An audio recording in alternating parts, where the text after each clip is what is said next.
They called her barely competent. Dr. Hargrove said it loud enough for 3 families to hear.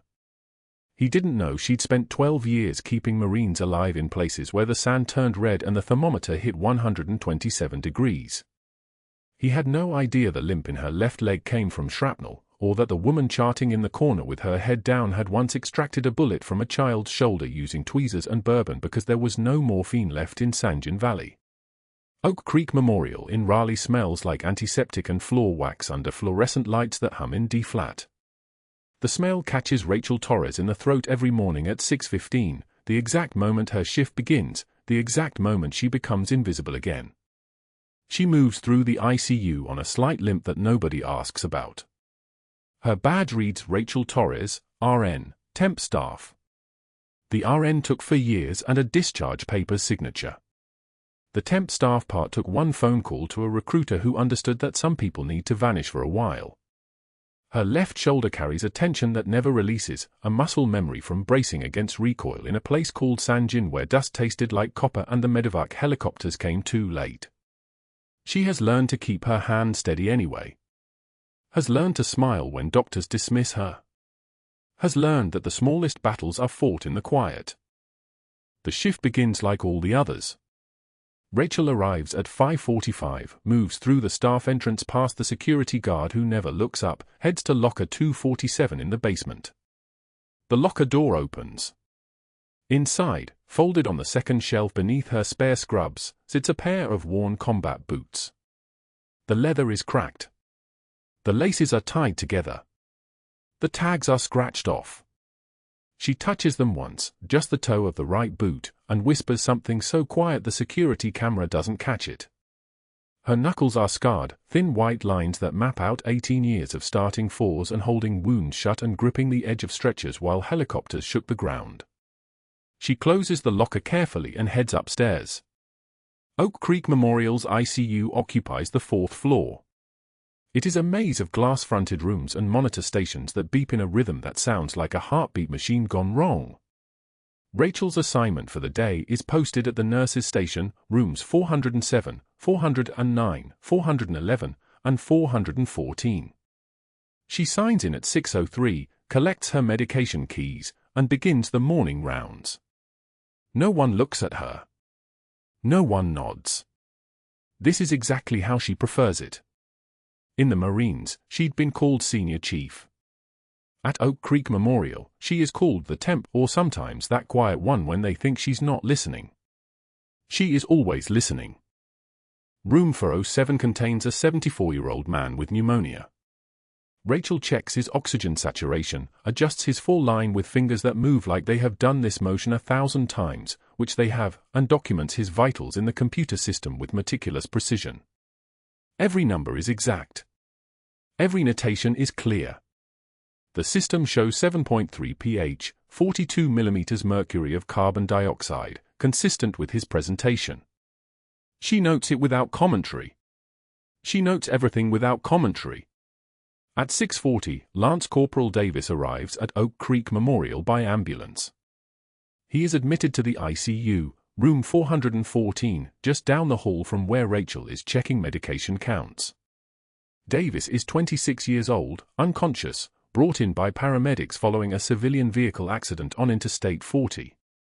He was a Marine once. He is a civilian now, though his brother, a current active duty Lance Corporal with 2nd Battalion, 5th Marines, will be on his way within the hour. There is family at the bedside already. His mother. His father. His younger sister who keeps squeezing his hand as if pressure alone can keep him in this world. Rachel sees them through the glass partition as she moves down the hallway with her medication cart. She does not stop. She does not acknowledge them. She is, in her own small way, a ghost. She enters room 414 and introduces herself to the family with the voice she has perfected over months of temp shifts, soft, deferential, unthreatening. I'm Rachel. I'll be his primary nurse today. The mother nods. The father looks worried. The sister looks terrified. Rachel checks Davis's oxygen saturation, his heart rate, his blood pressure. Everything is documented. Everything is steady. She has seen trauma before. She has seen worse. She does not let this show on her face. At 7:15, Dr. Hargrove makes his first rounds. He is a man constructed of entitlement and expensive watches. His Rolex catches the light as he flips through patient charts. He is 53, board-certified in emergency medicine, and for the past 3 years has been running a phantom consultation scheme that nets him approximately $4,000 per week through a network of complicit administrators who are too afraid or too complicit to ask questions. Hargrove's power is not based on his medical competence, which is adequate, reliable, uninspired. His power is based on his connections. His power is based on the fact that the CFO's sister-in-law is married to the hospital's board vice chair, and Hargrove plays golf with both of them twice a month at the Raleigh Country Club, where his membership costs $8,000 annually. He approaches the nurse's station at 7:20. Rachel is charting. She does not look up. Torres, correct. His voice carries the kind of casual cruelty that comes from never facing consequences. Yes, doctor. I've noticed you charting discrepancies for supply. He is not asking. He is stating facts he has already calculated. Interesting hobby for a temp. Rachel's hands remain steady. The records need accuracy. The records need to not concern you. He leans against the counter. His posture is relaxed. His eyes are calculating. Focus on nursing. Leave the supply audits to people who understand hospital operations. She does not respond. She does not look at him. She continues charting medication counts, each number precise, each entry documented with the kind of meticulous clarity that would make an accountant weep. Hargrove watches her for exactly 4 seconds, his jaw tightening almost imperceptibly, and then he walks away. He does not like her quiet. Her quiet is dangerous in ways he cannot articulate. At 8:10, code blue sounds in room 412, 2 doors down. The alarm system wails, a sound that cuts through conversation and thought and breath. Rachel's hands move before her brain catches up. This is muscle memory. This is Sangin training. This is 18 years of muscle memory that knows CPR before consciousness does. She is out of her chair and moving toward the code cart, where Dr. Hargrove is already reaching for the defibrillator pads. The patient is a 56-year-old woman with septic shock who has declined precipitously in the last hour. Her heart is in ventricular fibrillation. 200 joules, Hargrove says. Rachel has already opened the medication drawer. She is drawing up 1 milligram of epinephrine into a 3 milliliter syringe with the kind of practiced precision that comes from doing this motion in the dark, in sandstorms, in rooms with no electricity. Her hands do not shake. Her hands have never shaken, not even when the medevac helicopter was 30 seconds out and the patient was losing consciousness from hemorrhagic shock. She hands Hargrove the medication. He takes it. He does not thank her. He does not acknowledge her competence. The woman's heart converts to sinus rhythm after the second shock. Her oxygen saturation climbs. 78. 84. 91. The code ends not with a death but with the kind of uncertain continuation that keeps families hoping and ICU staff exhausted. Rachel cleans up the crash cart. She replaces the medications. She documents the code in the electronic health record with the same meticulous precision she applies to everything else. The time of defibrillation. The medication used. The response achieved. All exact. All clear. All invisible to the doctors who will take credit for the outcome. At 9:30, Rachel begins her deeper work. She is in the system, cross-referencing supply orders from the past 6 months against actual inventory records. She does not do this openly.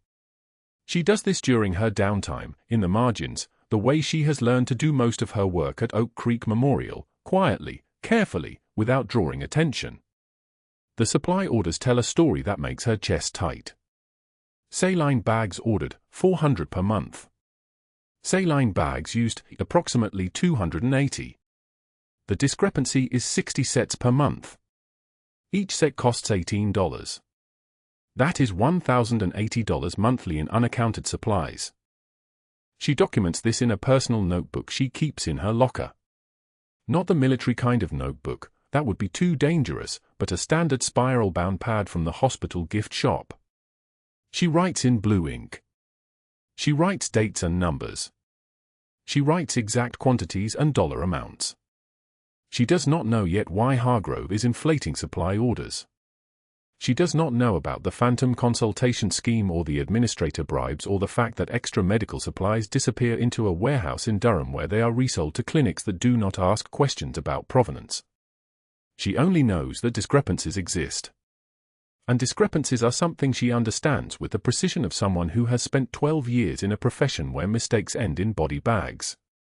The morning continues. Rachel checks on Davis periodically. He remains unconscious. His vitals remain stable. His family remains at his bedside, hopeful and frightened in equal measure. Rachel does not tell them that she has seen this before, that young men in their 20s can wake up or they can slip away, and sometimes there is no logic to which outcome occurs. She only checks his oxygen saturation and adjusts his full line and documents everything with the same clinical precision she applies to patients she has never met and will never see again. At noon, Hargrove enters room 414 to examine Davis. He reviews the chart. He listens to the lungs.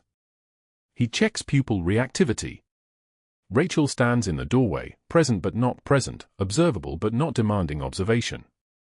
Hargrove notices her there and something crosses his face, a calculation, a reassessment, a moment where his instincts tell him that this quiet woman with the old limp and the meticulous documentation might represent a problem. "You can go," he says, not looking at her. She leaves. She is always leaving. She has spent 18 years becoming an expert at leaving.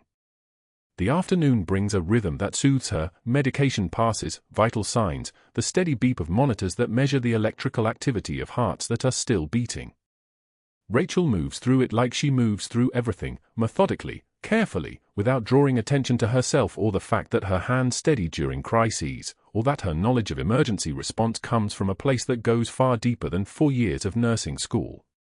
She is, in her own way, a ghost haunting her own life. At 4:55, as the day shift ends and evening shift begins, Rachel returns to locker 247. She changes out of her scrubs. She puts on her regular clothes. She touches the combat boots one more time before closing the door. The boots are still there, hidden beneath the spare uniform, laces tied together, tags scratched off, holding the story of a woman who was Senior Chief Petty Officer Rachel Torres once and is now just Rachel, the temp nurse, the quiet one, the invisible woman who charts discrepancies and keeps her head down and touches old boots like they contain the answer to a question she is afraid to ask. She leaves Oak Creek Memorial at 5:03. Tomorrow she will return.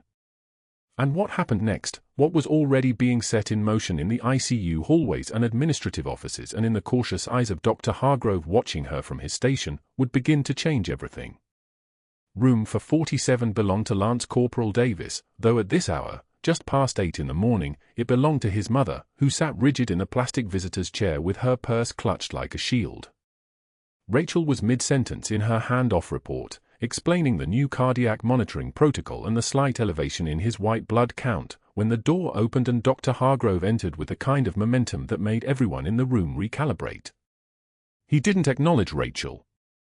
He moved straight to Mrs. Davis with the practiced warmth of a man who'd perfected the art of appearing trustworthy, extended his hand, introduced himself as the attending physician overseeing her son's care.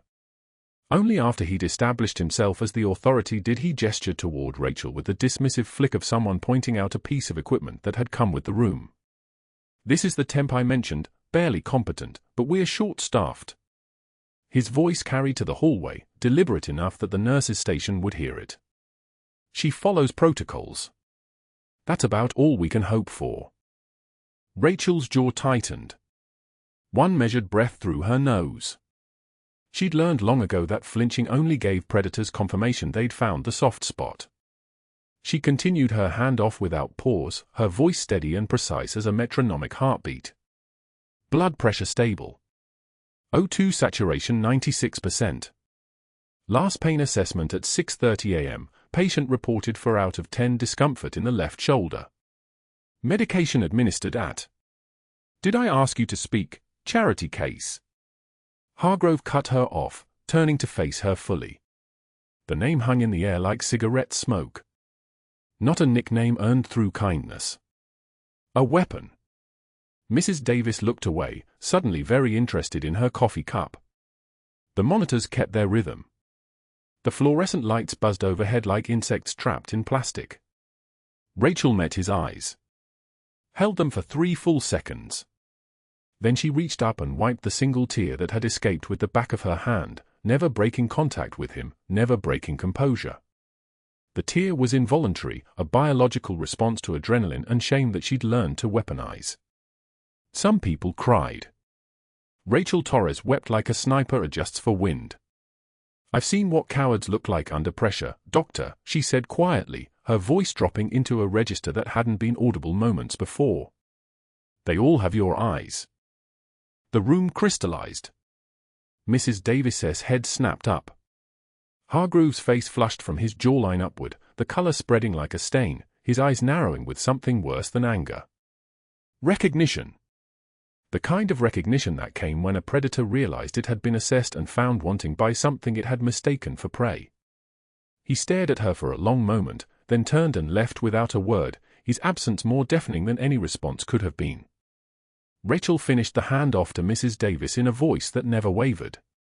She excused herself with the kind of politeness that existed on the other side of forgiveness. By the time she reached the hallway, every nurse at the station had suddenly become very focused on their computer screens. But that wasn't the worst part. By noon, the unit board posted her discipline. Red marker. Block letters. Insubordination, R. Torres, final warning. Posted where every staff member, every visiting family, every contractor who walked through that unit would see it. The narrative was already forming. The temp nurse had spoken out of turn. The temp nurse had been disrespectful. The temp nurse was unstable, unprofessional, unreliable. One more incident and she'd be gone. Hargrove had moved with the precision of a man who'd done this before. He'd activated something in the hospital's administrative machinery that operated on rules and policies and documentation, and by the time Rachel understood the scope of what had been set in motion, the damage had already begun to propagate. At lunch, she carried her Tupperware to the break room. Turkey sandwich, carrots, a yogurt she'd packed at 5 a.m. before her shift. The room was full, the same for nurses she worked with daily, plus Linda from the night shift. Rachel pulled out a chair. Sat down. The 4 nurses were standing within 30 seconds. They gathered their lunch containers, their phones, their personal items, and left without looking at her. No words. No awkwardness. Just the organized exodus of people following an understood protocol. Linda paused by the microwave. She was older, had worked at Oak Creek for 7 years, had always been kind in the way that made other people's cruelty seem worse in comparison. Rachel waited for her to leave too. But Linda turned, made eye contact, and spoke quickly, as if she'd already rehearsed this. Hargrove promised us year-end bonuses if productivity stays high, Linda said. Can't risk association with someone on final warning. Then she was gone, and Rachel was alone at a table designed for 6, her sandwich losing temperature, her hands very still on the table in front of her. She finished eating in silence. Threw the rest away. Rinsed her Tupperware at the sink. The break room's fluorescent lights hummed their insect song. Somewhere down the hall, a call button rang and rang until someone answered. The hospital breathed around her, indifferent. By 3 p.m., Hargrove had summoned her to his office.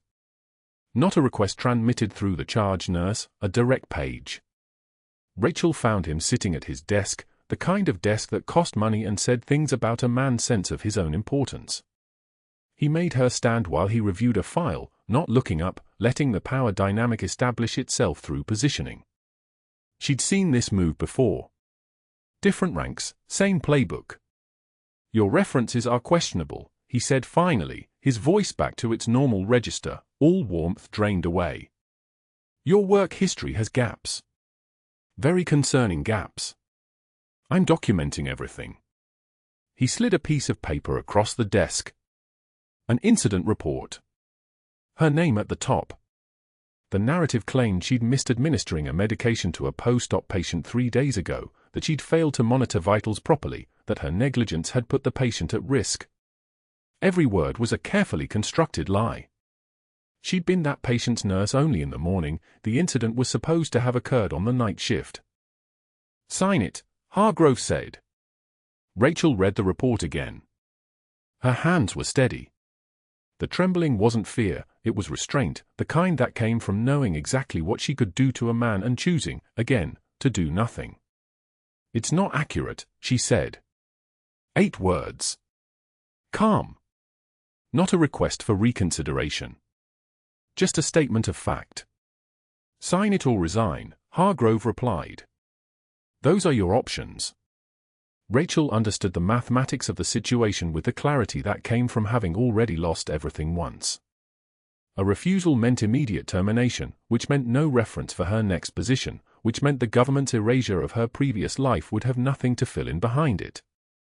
She'd be unemployable. A ghost with credentials that didn't exist. She signed the report. Her pen moved across the paper with the same precision she used to chart medications, to document patient assessments, to record the small acts of competence that accumulated into a life. She signed Rachel Marie Torres in the space provided, and she watched Hargrove's expression shift into something satisfied, something that looked like victory but was actually just the satisfaction of a man who'd successfully eliminated an obstacle. Don't come back without a doctor's note, he said. If your attitude doesn't improve, we'll be having a different conversation. Rachel left his office at 3:51 p.m. She completed her charting. She gave her report to the evening shift nurse, who took it without making eye contact. She gathered her things from her locker, her personal items, her scrubs, the pair of worn combat boots that she'd never wear here, that belonged to a different woman, a different life. The boots were weathered leather, the laces tied together, stuffed into the bottom of her locker. They smelled like dust and something metallic. Memory. She was driving home when her phone rang. Unknown number. She didn't answer. It rang again. And again. The kind of persistence that suggested whoever was calling wasn't going to stop, wasn't going to accept silence as an answer. She pulled over into a parking lot, watched the phone ring in her hand, and finally picked up on the 7th call. Senior Chief Torres. The voice was male, clipped, military standard. This is Gunnery Sergeant Clayton with the 5th Marine Regiment. We need to talk about Lance Corporal Davis. The next words out of his mouth changed everything. The cardiac monitor screamed at 2:11 a.m. Rachel was 3 halls away, restocking the crash cart, when she heard it, that particular shriek that meant her heart wasn't pumping anymore, just fluttering like a bird caught in broken glass. She moved before her brain caught up. Her feet knew the way. Her hands already knew what they'd find. Room for 47. Lance Corporal Davis. Still unconscious from the accident that had brought him in 6 hours earlier, still wearing the oxygen mask that fogged with each shallow breath. His blood pressure on the monitor, 70/40. Dropping. The number climbing down instead of up, the way numbers weren't supposed to move. Rachel's eyes went to his chest. The rise and fall rhythm wrong. Shallow. The skin around his collarbone pulling inward as his lungs fought for space that wasn't there. She pressed 2 fingers into his ribs and felt it immediately. The pressure. The fluid compressing his heart from the outside like a fist closing in slow motion. Cardiac tamponade. From the gunshot wound he'd taken before he'd even arrived at Oak Creek. Get me a 14-gauge angiocath needle and a 20 cubic centimeter syringe, she said to the night nurse appearing in the doorway. No, please. No apology. The voice that came out of her mouth sounded different.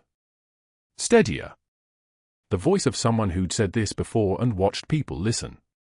The night nurse didn't hesitate. Didn't ask questions. Just moved. Rachel didn't wait. She was already opening the crash cart with one hand, pulling on sterile gloves with her teeth, that little snapping sound like a gunshot in the quiet room.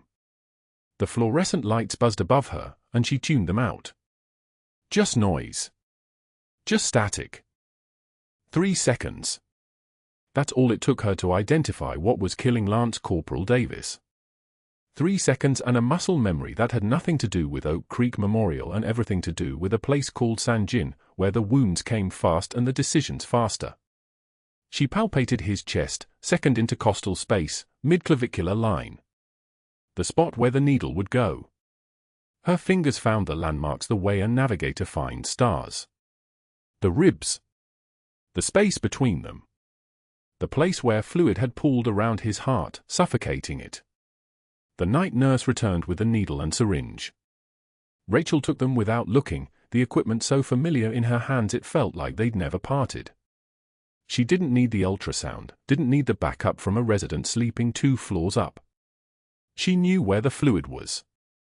She could feel it the way a hunter feels the presence of prey. "Talk to him," she said to the nurse. "Keep him talking if he wakes up." Then she drove the needle in. The angle had to be perfect. Too shallow and she'd miss the pericardial sac. Too deep and she'd puncture the heart itself, which would defeat the entire purpose of saving his life. The needle slid through skin, through muscle, and then, that telltale change in resistance as it broke the membrane. The give. The release.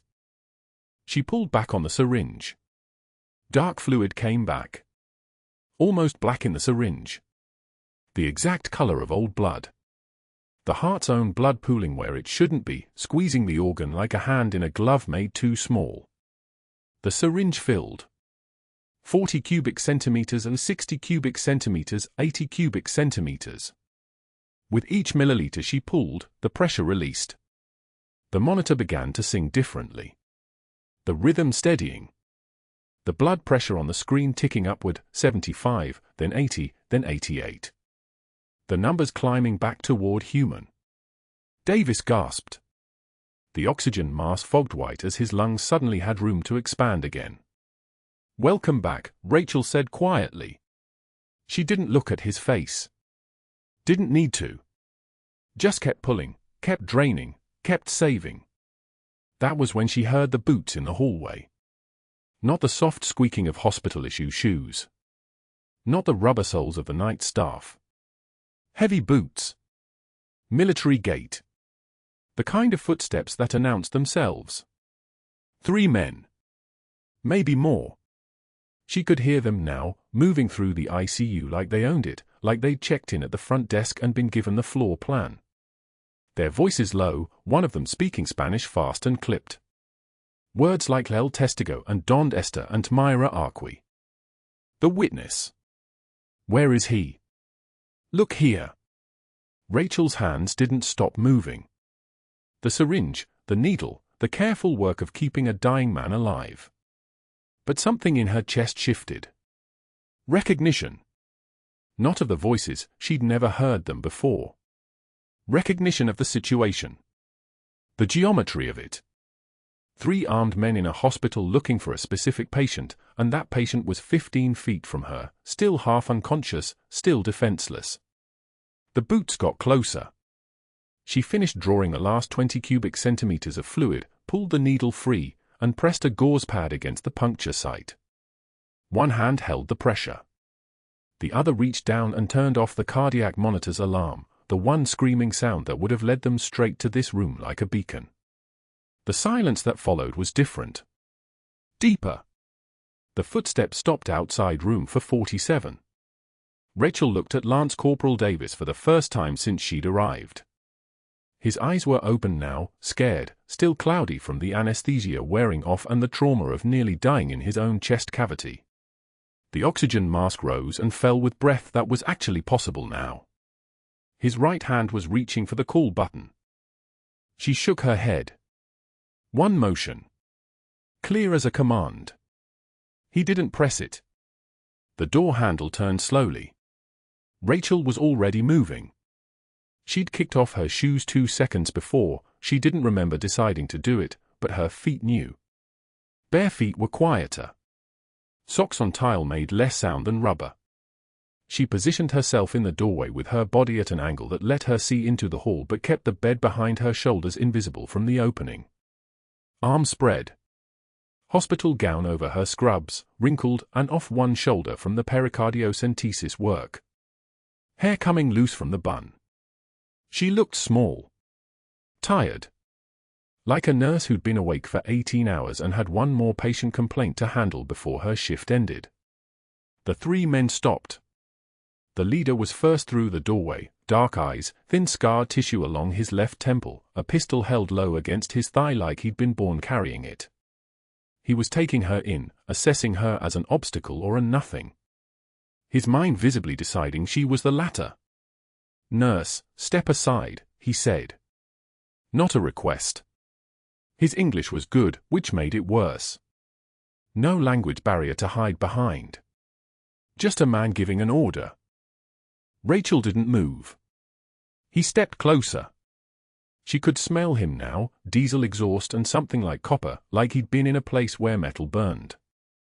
His companion stayed back, eyes on the hallway, one hand each on a weapon she couldn't see but could feel the weight of. El Testigo. He was looking past her shoulder now, at the bed. At Davis. "We know he's in here. This patient is post-operative," Rachel said. The voice that came out was steady as stone. Not deferential. Not apologetic. Just a fact being stated by someone who'd made a decision. "He's not conscious enough for visitors." The leader smiled. It wasn't a smile that suggested humor. "You need to move." Rachel spread her arms wider, her palms open against the door frame on either side, shoulders filling the gap. Small. Unarmed. Completely expendable. A nothing standing between a man with a gun and whatever he'd come to do. "You'll have to go through me." Behind her, she heard Davis's breathing change. Faster. The oxygen mask fogging quicker. She could feel his fear like heat radiating off his body. She could hear him trying to speak, trying to move, understanding what was about to happen and hating that it was happening. Davis whispered. The first word she'd heard from him since he'd arrived unconscious. His voice wrecked and small. "Get down." But she was thinking of Sangin. She was thinking of the compound in Helmand Province where a mortar round had driven shrapnel through for Marines in 6 seconds, and she'd been the only medical asset for kilometers, and she'd saved all 4 of them by moving faster than death could follow. She was thinking of the 15 lives she'd pulled out of that valley, hands shaking and covered in blood that wasn't hers, ordering helicopters and refusing to leave anyone behind. She was thinking of the government men in suits who told her afterward that Senior Chief Petty Officer Rachel Torres had done her job and her job was finished and her name was officially erased from all records and she would go home and stay home and forget she'd ever been anything other than invisible. She was thinking of her husband's grave, 62 miles north in a cemetery that got rain 3 times a week. She was thinking of one more life. The leader raised his weapon. The first bullet hit her right shoulder, a detonation of pain that lit her nerve endings like a roadmap of fire. The impact spun her against the doorframe, and for one moment she thought maybe this was the end, maybe the government had gotten what it wanted, maybe being invisible just meant waiting long enough to disappear. She braced her palms against the frame. Didn't fall. The second bullet caught her left side, below the ribs, and the pain was different this time, duller, deeper, the sound of something precious breaking inside her. She dropped to her knees but kept her upper body in the doorway. Kept her shoulders wide. Kept the opening blocked. The third bullet hit her left thigh. The fourth, her right ribs. The fifth, her collarbone, the same shoulder that had taken the first round, and this one was like lightning splitting oak wood. She was on the tile now, her body crumpled, blood spreading across the white floor like watercolor in reverse, red blooming into white instead of white dissolving into color. Her vision was starting to tunnel, the edges of the room going dark like someone was dimming a light very slowly. But she was still positioned in the doorway. Still between the bed and the guns. Still blocking the line of fire with nothing but her own body and the decision she'd made 3 seconds ago that this particular life mattered more than her invisibility. The gunmen were moving, she heard them, Boots, faster now, voices raised in Spanish, something about sirens. Security. They were running. Davis was screaming her name across the room. Not her current name. Not Rachel Torres, the temp nurse. Something else. Something that came from a lifetime ago, from a place where titles mattered and sacrifices were noticed and invisible people sometimes had to be visible for just long enough to save someone else. The monitor above her bed was beeping still, steady and even, and she understood in the darkness starting at the edges of her vision that it wasn't Davis's monitor anymore. It was hers. The last thing she felt before the tunnel closed completely was the weight of combat boots she'd left in a locker 17 hours ago, as if they were finally being worn again. Recovery Room 3 smelled like antiseptic and broken promises. Rachel's eyes opened to the sound of a cardiac monitor beeping its mechanical rhythm, each pulse a reminder that her body had stopped a bullet meant for someone else. Her chest was wrapped in bandages so tight she could barely draw breath, not from the wrapping, but from the fractured ribs underneath, each one a separate scream when she inhaled. The morphine drip made everything soft at the edges, fuzzy, which meant she could pretend for a few seconds that the weight on her sternum was pain and not something heavier. An armed guard sat in the corner chair, feet propped on a rolling stool, reading a 3-day-old newspaper. He didn't look at her when she woke. No one did. The TV mounted on the wall played the noon news cycle. The temporary nursing staff member at Oak Creek Memorial was injured during an ICU shooting this morning. Hospital administration has not released her name pending family notification. The patient, identified as a civilian male, remains stable. Police are investigating 3 suspects now in custody. They didn't say her name. Didn't say she had saved that patient's life. Didn't mention the 5 bullets or the way she'd positioned herself like a breathing shield. The news segment lasted 45 seconds. Then it moved to weather. Rachel lay there, watching rain streak the window, and realized something with the clarity that only morphine and trauma can provide. She had kept her head down. She had documented the fraud in her meticulous charting, never made waves, never demanded anything, never spoken her name aloud to anyone except on a hospital ID badge that said Rachel Torres, per diem. She had worn the mask so perfectly that even when she saved a Marine's life with a needle and her own muscle memory, even when she took 5 rounds meant for his chest, even then, the world still didn't know who she was.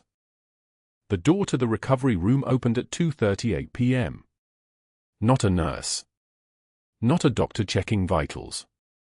A man in a suit with the kind of jawline that comes from generations of inherited confidence. Dr. Hargrove. His phone was pressed to his ear, voice low but carrying the kind of weight that made the guard suddenly very interested in his newspaper. I don't care what the press release says. Activate the board. I need her gone before the publicity complicates things. He was pacing the hallway, visible through the small window in the door. Rachel could see his shadow moving like a shark in brackish water. She's mentally unstable.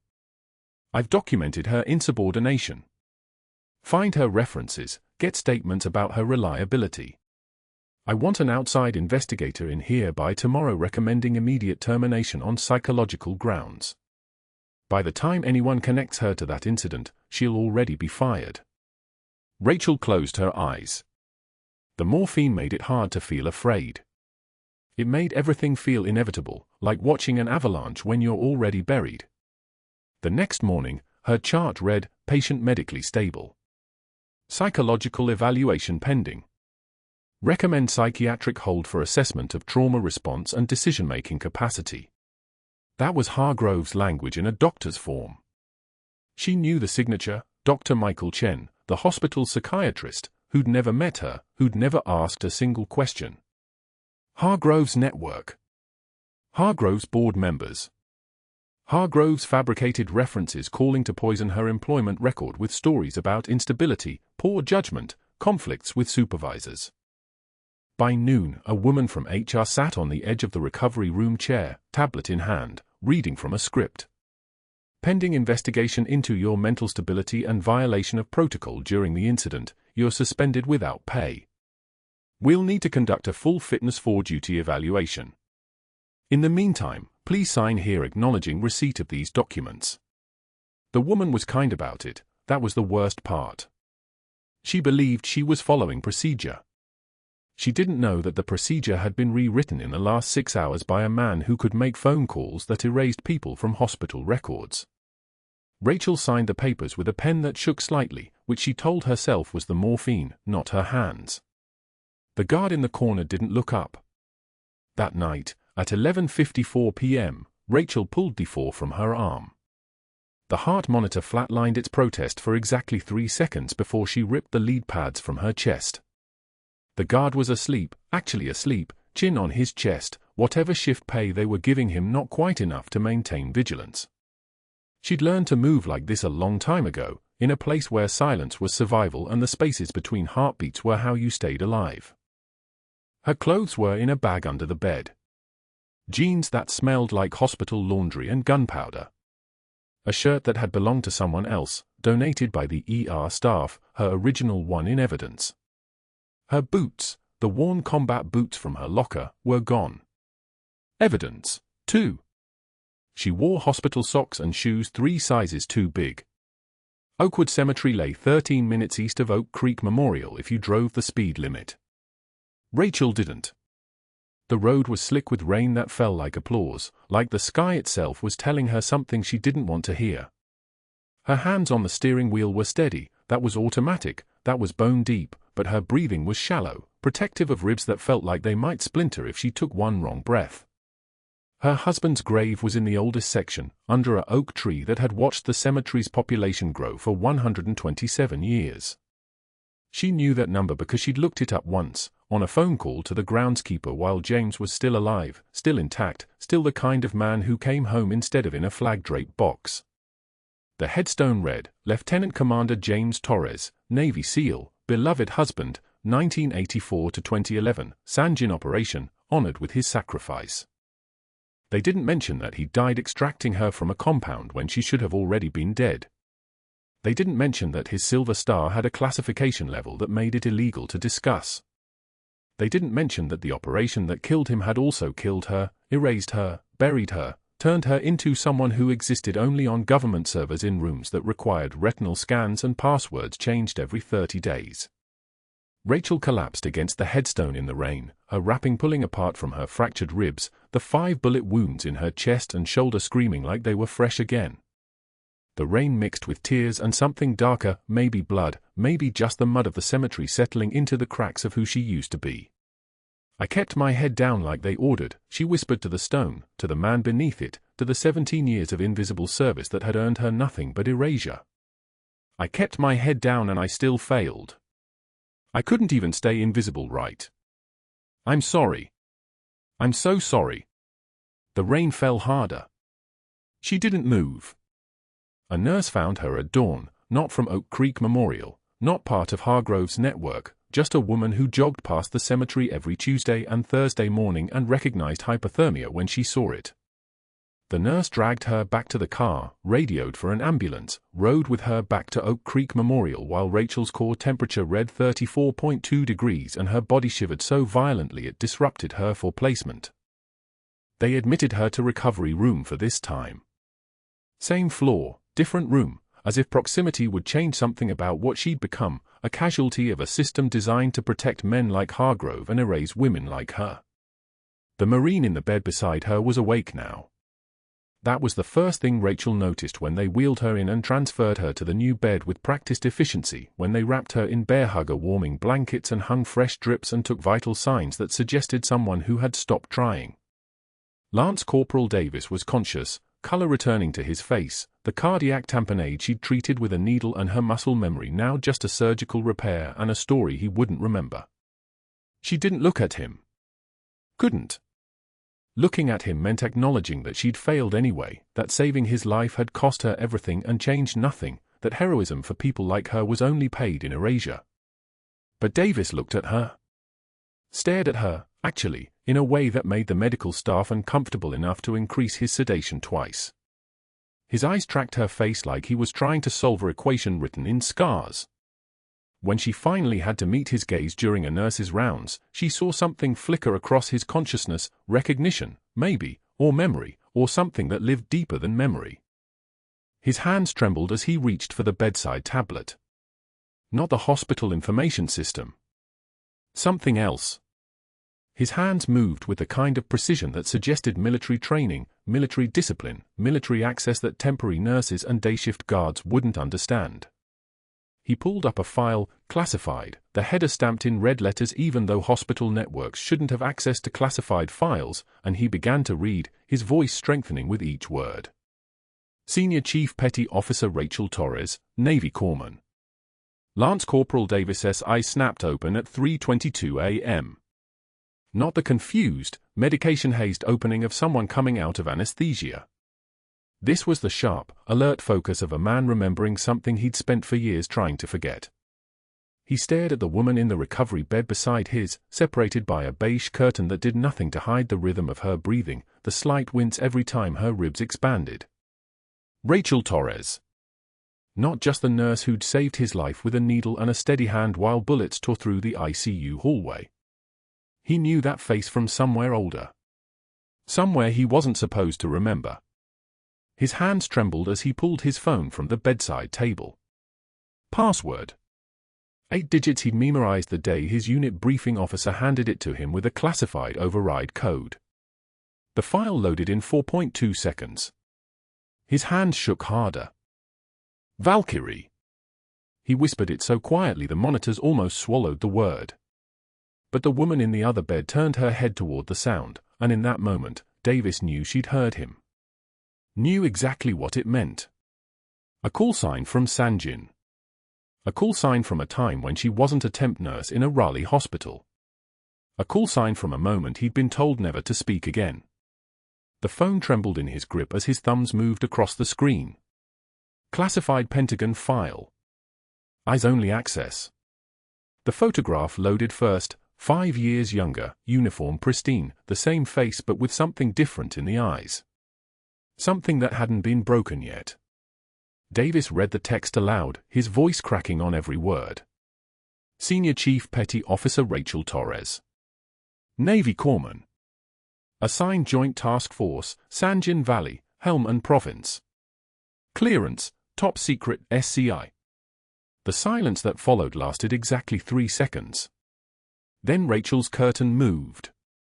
She didn't pull it open. She just peeled one corner back and looked at him. Her jaw was tight.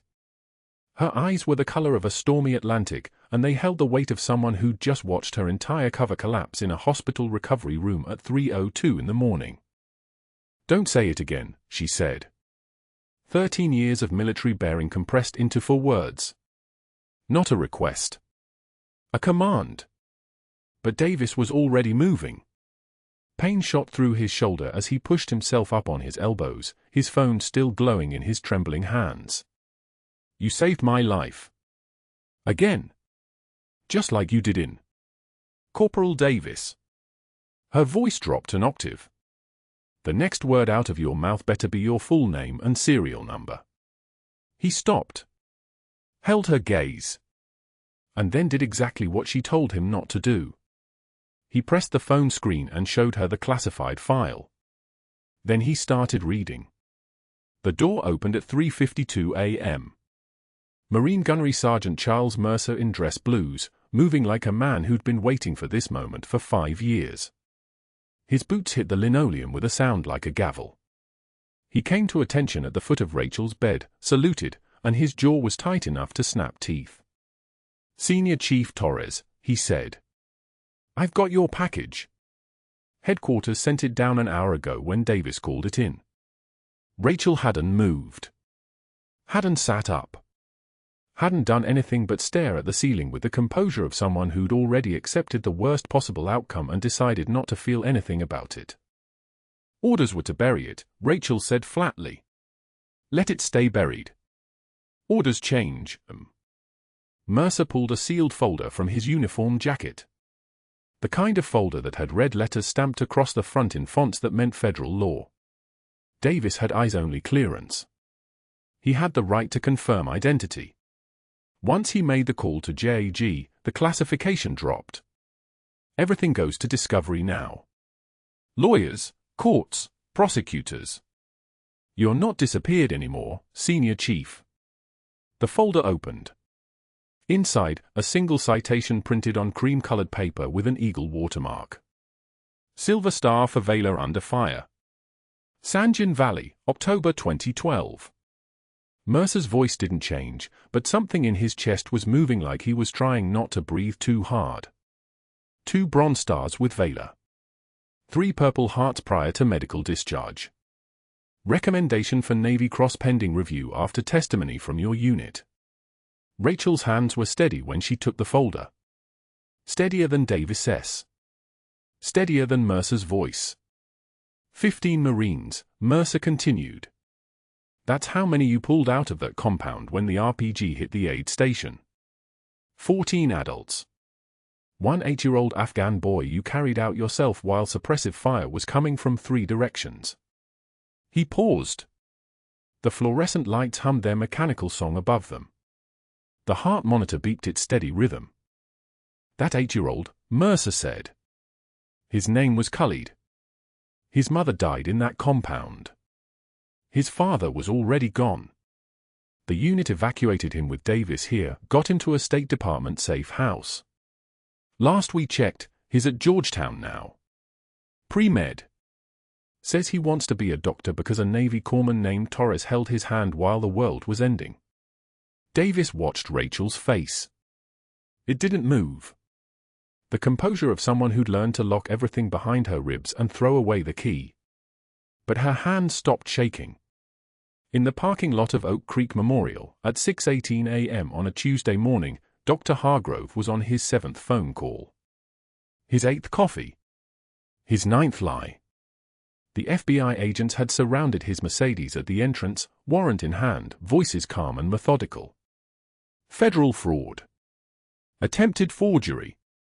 Kickback conspiracy. Wire fraud. The charges came out like a list someone had been preparing for exactly this moment. Hargrove's expensive watch, a $12,000 Omega Seamaster, the kind of watch that announced your net worth to anyone paying attention, glinted in the early light as his hands went up. The handcuffs clicked with a sound like a door closing permanently. His lawyer arrived at 6:34 a.m., reviewed the evidence dump, and closed his briefcase without even opening it.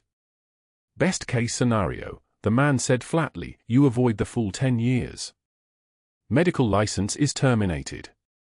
Your board position is already gone. Best employment option post-release is going to be the community college. CPR instructor. Minimum wage. You'll be teaching teenagers how to do compressions for $15 an hour. The agents perp-walked Hargrove toward the parking lot exit at 6:41 a.m. That's when he saw them. 150 Marines in dress blues. Not a formation, technically. Not yet. They stood in loose ranks across the entire north side of the parking lot, blocking the direct path toward the detention van. 150 sets of eyes tracking him like apex predators tracking wounded prey. Not a word spoken. Not a sound beyond the crackle of a radio and the distant wail of sirens. The agent tugged Hargrove's elbow. He tried to look away. Couldn't. The Marines didn't move. Didn't blink. Didn't acknowledge him as human. They just watched him pass through their silent gauntlet like he was already invisible, already ceased to exist, already gone. And standing at the hospital entrance, in a gown that gaped open at the back, discharge papers crumpled in one hand, standing with a posture that suggested every breath hurt but she was breathing anyway, Rachel Torres held her combat boots. The laces were tied together. The leather was cracked from 5 years of hiding. The soles were worn from 1,000 hospital floors and 1,000 moments of holding her weight, holding her steady, holding her together when the system tried to bury her alive. She wasn't smiling. She wasn't celebrating. She was just standing there, holding those boots against her chest, watching Dr. Hargrove's face go white as he realized what he'd never seen coming. That the meek temp nurse with the perfect charts was actually a legend. That the woman he'd tried to destroy had just destroyed him. That the government had tried to erase her, and she'd refused to stay gone. The last image of Dr. Hargrove as a free man was Rachel Torres standing in the hospital entrance with a Navy gunnery sergeant beside her, both of them watching him get loaded into the detention van with the kind of absolute certainty that comes from having already survived the worst the world could do. The van pulled away at 6:51 a.m. The Marines didn't break formation. They didn't cheer. They just stood there in their dress blues, honoring the woman who'd bled for them, the one who'd been erased and found again, the one whose boots were finally, after 5 years, free from hiding. Rachel Torres looked down at the worn leather in her hands. Mud still in the treads from a compound in Helmand province that didn't exist on any official map. Blood stains on the ankle that she'd scrubbed for years and never got completely out.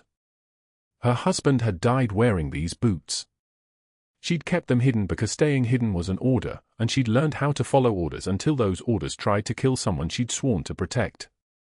She turned the boots over in her hands. Simple leather. Worn rubber.